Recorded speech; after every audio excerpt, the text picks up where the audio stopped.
भगौड़ा इस समय कौन है पूरा देश जान रहा है। भगौड़ों के बारे में मत कहिए।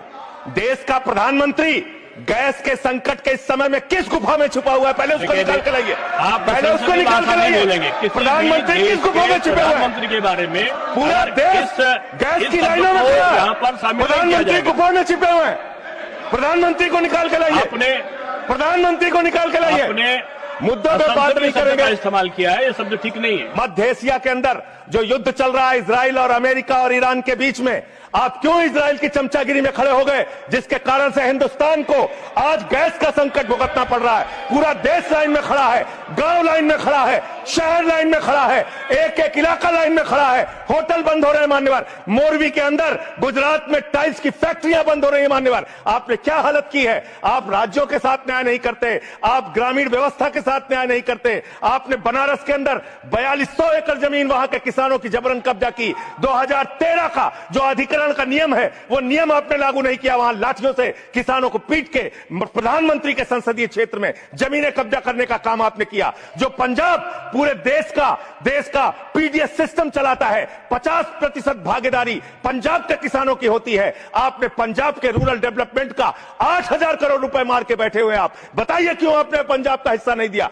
क्यों आप वहां के साथ सौतेला व्यवहार कर रहे हैं। बताइए इस देश को और पंजाब के लोगों को। वहां पर बाढ़ आई, आप भी गए थे मंत्री जी वहां पे दुख जताने के लिए। आपने वहां की भयावह परिस्थितियों को देखा था। बावजूद इसके 1600 करोड़ रुपए की मदद आपने घोषित की थी। 16 पैसे आपने पंजाब को नहीं दिए। 16 पैसे। यह आपकी दुर्भावनापूर्ण नीति है जो राज्यों को भुगतनी पड़ रही है, जो देश को भुगतनी पड़ रही है। और ग्रामीण विकास के नाम पर आपने इस देश के गांव में रहने वाली जनता को लगातार धोखा देने का काम किया है, लगातार उनको ठगने का काम किया है। चाहे वो आंगनबाड़ी की स्कीम हो, आंगनबाड़ी की कार्यकर्तियां, हर काम में उनको आप लगा देते हैं, लेकिन आप उनको पैसा देने के नाम पर आपको हंसी आएगी, हंसी आएगी, हंसी आएगी।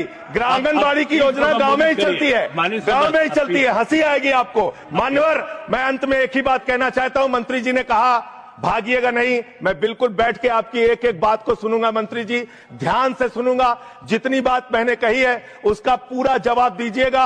और अगर आप जवाब नहीं दे पाएंगे तो मुझे भी उस वक्त बोलने का अवसर दीजिएगा। आप ही अकेले बोलने का अधिकार रखते हैं, ऐसा नहीं होना चाहिए। और दूसरी बात मान्यवर, दूसरी बात, इस समय भगौड़ा कौन है, ट्रंप की गुलामी कौन कर रहा है, पूरा देश देख रहा है। माननीय, जो भी चर्चा के दौरान जो भी सदस्य असंसदीय शब्द आया होगा वो शामिल नहीं होगा चर्चा में। अब अगर है तो नहीं होगा, अगर असंसदीय नहीं है तो शामिल होगा।